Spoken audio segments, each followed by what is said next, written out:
Hey guys, welcome to the next tutorial for ethical hacking and penetration testing via Kali Linux. So in the previous tutorial we took a look at traceroute and it has different tools and different ways to gather information about IP addresses, OS fingerprinting via tools which are outside of Kali Linux, not inside. And I will be teaching you the different tools that we have inside Kali Linux. But so far we have discussed various techniques of gathering information either with the help of online resources or tools.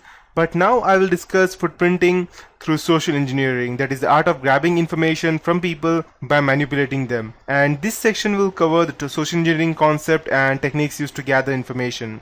So, social engineering is the art of convincing people to reveal confidential information. Social engineers depend on the fact that people are unaware of their valuable information and they are very careless about protecting it. So, although some people say that social engineering is a totally non-technical process, I don't agree with that. What you would need to go ahead and do some social engineering attack would be at least the basic knowledge of whatever information you're trying to gather, may it be the credit card or debit card passwords or the company information or anything. You need to have information about that, and you need a lot of confidence to talk about that so that the person in front of you thinks you're genuine. So, social engineering is an attack in which the attacker tricks the person and obtains confidential information about the target in such a way that target is unaware of the fact that someone is trying to steal the information. The attacker actually plays a very, you can say, a cunning game with the target to obtain confidential information. The attacker takes advantage of the helping nature of people and their weakness to provide confidential information. So, however, there can be different ways of social engineering attack. In the previous days, there was a great hacker. His name was Kevin Mitnick. I'll just go and show you out his profile. He was the best. He's the best hacker of all time, and he was a phisher. Phisher means he mostly used to do phishing attacks by calling people and telling them that I am this guy, and he stole n number of amounts, billions of dollars, but later on he was caught by the FBI and he was incarcerated. But after 5 years, when he came back, he started his own security agency, and now he's a very good security consultant. So you can go ahead and watch his tutorials at DEF CON, and he's quite good. He's if you go and even search the best hacker in the world, the first name would be that would come is of Kevin Mitnick, and he's the best social engineer that this world has ever had. I can say you that because as you can see, I'll just go take you through Wikipedia. So as you can see that in 1999 he was convicted of various computer crimes and he was the most wanted hacker in the United States. So Zimperium, if you don't know what Zimperium is, the latest hacking tool for an Android operating system, and I myself did not knew that Kevin Mitnick made that. Previously it was named as DSploit and now it's known as Zimperium. It is a phisher attack. It is an application to go ahead and do phishing attack. I can continue. I want to continue.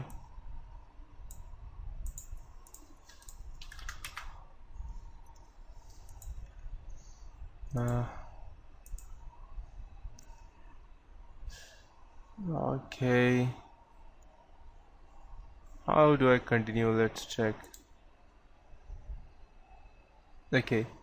Although it may show that there are differences, there is nothing, because the reason being that DSploit, as you can see, that it has merged with Zimperium Xanthi 2, which is as of now free, and Zimperium is very good in fact, but I would officially support DSploit even though Zimperium is quite better than DSploit. The reason being that it does not have an offline version which I can do by using the DS, which is an offline version.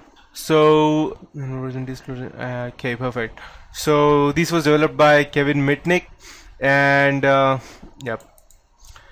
So he was the best hacker of all time. He used to just let's say for example, he used to just call and tell them, hey, I'm calling you from this company, and due to this reason your card was blocked or your card was hacked, so can you just help me? And he will not even ask you the total let's say your card number. He will just go ahead and ask you the last 4 digits or just your CVV number, and he will gather the first few digits from somewhere else, or he will call sometime later on or some weeks later on or even some months later on, and he will ask you only the first 12 digits, and he used to gather information separately.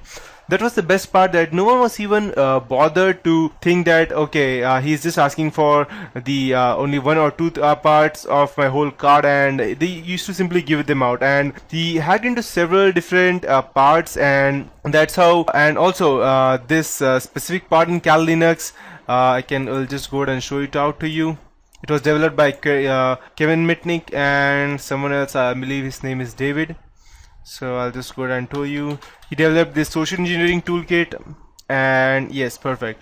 So we have these different attacks under social engineering which we can do, but these are a bit technical, and the one which I was telling you was non-technical. So to perform a social engineering attack, you first need to gain the confidence of the authorized user, and then trick him or her into revealing confidential information. The basic goal of social engineering attack is to obtain required confidential information and then use the information for hacking attempts such as gaining unauthorized access to the system, identity theft, industrial espionage, and many more.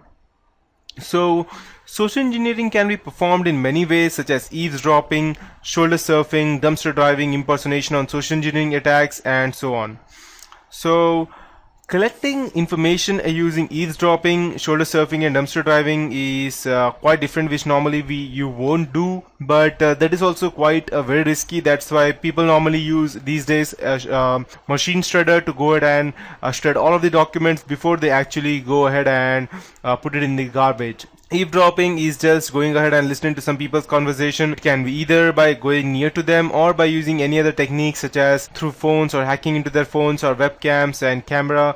And the best part of is that you can do all of these things with the use of Kali Linux. You don't need to call them, you don't need to do anything, and you can go ahead and hack into their webcam, or you can go ahead and create fake websites like phishing attacks only by going ahead and using the Kali Linux.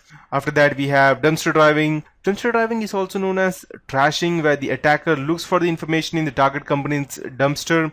The attacker may gain vital information such as phone bills, contact information, financial information. And you are wondering that how dumpster diving can be useful.